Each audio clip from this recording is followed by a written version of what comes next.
I always hated New Year's Eve. It felt fake, everyone pretending the next year would magically fix their lives, resolutions, and whatever. I do not like it. But this year, I stayed home alone, eating leftover pizza, watching the countdown on TV. When the numbers reached zero, the world blinked. Not faded, not glitched, just blinked. Like someone shut off the sun for a split second. I sat up straight. Suddenly, the TV showed the same countdown again. Same host, same words. I grabbed my phone. The date said December 31st, 2025, 6 p.m. 4 hours earlier. No way. I tried to tell myself it was a glitch, a dream, something logical. But then my upstairs neighbor knocked on my door exactly like he had earlier that night. Got any salt? He asked, just like before. My heart dropped. I was stuck in a loop, a New Year's Eve loop. The second loop wasn't that bad. I tried to test it, changed small things, talked to different people, threw the TV remote across the room, but no matter what I did, midnight always came, and the instant the countdown hit zero, everything blinked, time reset, over and over and over again. By the fourth loop, I noticed something new. A figure standing at the end of my hallway, still, silhouette shaped like a person, but wrong. The moment I looked at it, the lights flickered and it vanished. I told myself I was imagining things, but in the fifth loop, the figure was closer. In the sixth, it stood right outside my door. By the seventh, when midnight hit, I heard it whisper, "It's almost time." I stopped sleeping. I barely ate. I tried leaving town, but no matter where I drove, the countdown found me again. Every reset, the figure grew clearer. It had no eyes, no mouth, just a pale blank head tilted toward me, and each time it whispered, "Soon." I realized something terrifying. I was the only thing moving forward each loop. Everything else reset, time reset, but the creature didn't. It followed the loops with me. It was getting closer to catching up. Finally, in the 19th loop, I tried something new. I stayed outside in the street instead of watching the countdown inside. Seconds before midnight, I felt something cold behind me. I turned slowly.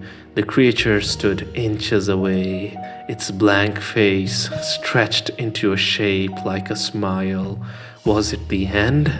It raised one long finger to my forehead. "It resets for you," it whispered. "Not for me." The clock struck midnight. No blink, no restart. The lights stayed the same. For the first time in what felt like months, the year actually changed. I stumbled back in shock. You stopped the loop." The creature nodded. "Because I finally reached you." My mouth went dry. "So what do you want from me after all this hard work?" It leaned closer. "A new soul for a new year." I ran. I don't remember how, but I ran. All I know is that I'm writing this from a gas station bathroom. The date is correct. Time is moving.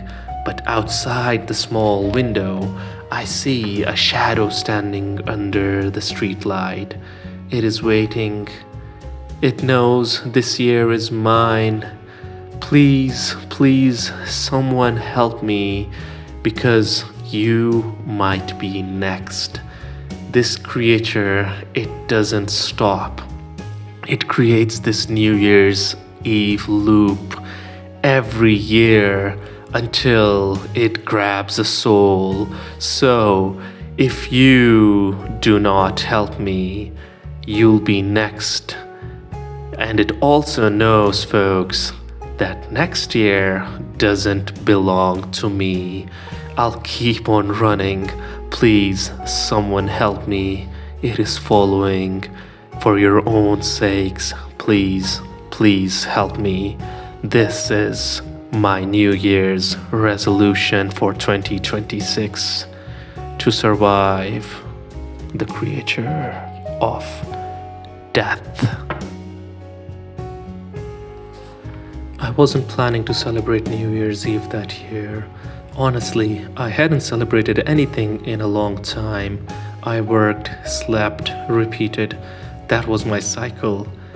But around 6 p.m., while checking my old mailbox outside my apartment, I found something strange. A heavy gold-colored envelope sealed with red wax. My name was written in perfect handwriting. Inside was an invitation. New Year's Gala, December 31st, 2014, 7 p.m., the Langdon Hall. Formal attire required. We've saved a seat for you. The problem was, it is 2025. Almost 10 or 11 years too late. I actually laughed at first, thinking it was a prank. But something about the card felt real. The weight of it, the smell of old perfume, the embossing on the corners, and then I saw the last line. We can't start without you. A chill climbed my spine, but curiosity always beats fear for me, so I searched for the address, Langdon Hall. The building had burned down in 2015. Everyone knew the story. A tragic New Year's fire where several people died before midnight. I shouldn't have gone, but I did. Out of curiosity, out of boredom, to get out of depression or anything. I reached the ruins just after 10 p.m. The air was cold enough to sting. Snow covered most of the burnt foundation, but then something impossible happened. Warm light glowed from inside the charred walls. Soft jazz music played, laughter, clinking glasses. A party, alive and happening, inside a building that should have been empty ashes. I stepped closer. The moment I crossed the cracked doorway, everything changed. The hall wasn't ruined anymore. It was perfect. Red carpets, chandeliers, couples dancing in sparkling outfits. Waiters serving champagne like nothing had ever gone wrong. I froze. No one noticed me at first. Everyone was smiling, glowing, enjoying the night, but their happiness looked strange, like it was painted on. A woman in a silver dress approached me. "There you are," she said. "We were afraid you wouldn't make it." I didn't recognize her. "I think there's a mistake, ma'am," I said quietly. "This building burned down." She laughed lightly. "Oh, don't worry about that. Tonight is special." She slipped her hand through my arm and led me forward.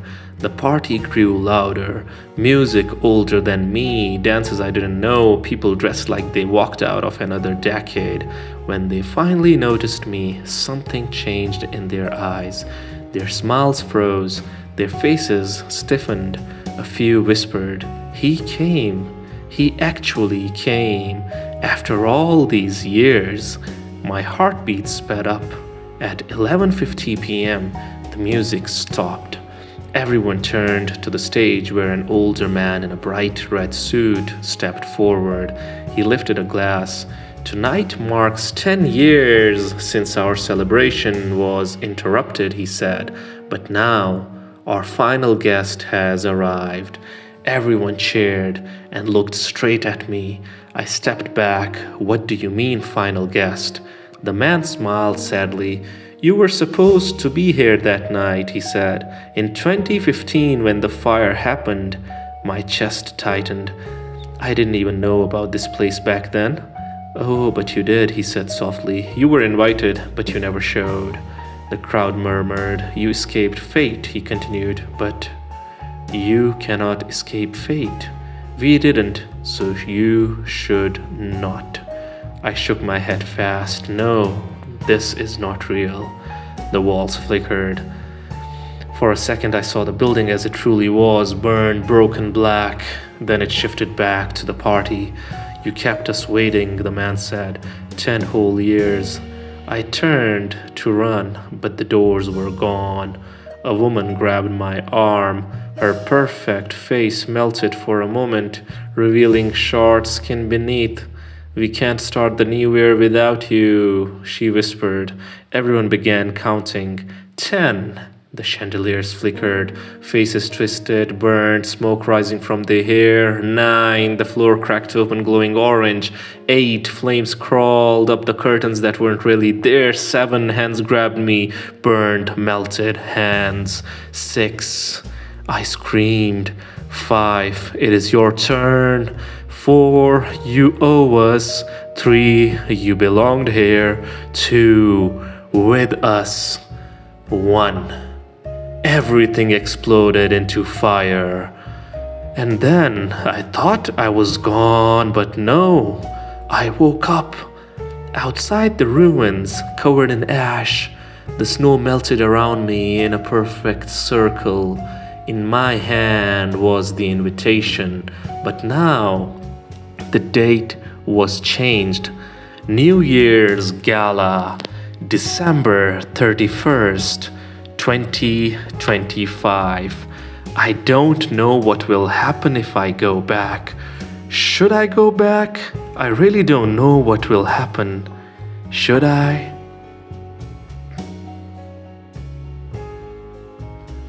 When I first moved into the apartment building, I didn't think much about my neighbor, Mr. Ronald, just an old man with a friendly smile. But the strange thing was, every New Year's Eve, he looked exactly the same. Same sweater, same haircut, same smooth skin that never seemed to wrinkle, not even a little. The other neighbors joked that he discovered the fountain of youth. I laughed too. It was a joke until the year I found the truth. It started 2 days before New Year's Eve. I brought him some groceries because he lived alone. He opened the door with his usual smile. "Thank you, dear," he said warmly. A kind old man, to be honest. But when I turned to leave, I saw something on his table. A notebook filled with names, hundreds of them, dates next to each one. Most were scratched out. One name was uncrossed. Mine. I froze. Before I could say anything, he gently closed the notebook. "Curious thing," he said softly, "how fast time moves." I left with a sick feeling in my stomach. That night, I heard him humming next door, a slow tune that made my skin crawl. I barely slept. On New Year's Eve, the building threw a small party in the lobby. Everyone showed up except me. I stayed in my apartment, watching people through the peephole as they passed by. Then, at 11:45 p.m., I heard footsteps stop outside my door. "Knock, knock." "It's me," Mr. Ronald said softly. I didn't answer. Through the peephole, I saw him holding a small silver hourglass. He turned it upside down. The sand inside glowed faintly. "May I come in?" he asked calmly, like a gentleman he was. But this time I was scared. "No," I whispered, backing away. He sighed. "I was hoping you'd say yes. This is New Year's Eve. It is all about friendship and neighborhood." The lights in the hall flickered, and then, impossibly, he walked straight through my locked door as if it were fog. I stumbled back against the couch. "What are you?" I yelled. His smile vanished. "I am what time forgot," he said, "and every year on this night I must take a year from someone else." He lifted the hourglass. The glowing sand spilled upward instead of down. His face grew younger before my eyes, wrinkles smoothing, hair darkening. I panicked. Why me? He pointed at his notebook. The name I choose must live close to me. That is the only rule. He stepped forward. You moved in. You made it really easy for me and for yourself. The sand swirled faster. My chest tightened. I couldn't breathe.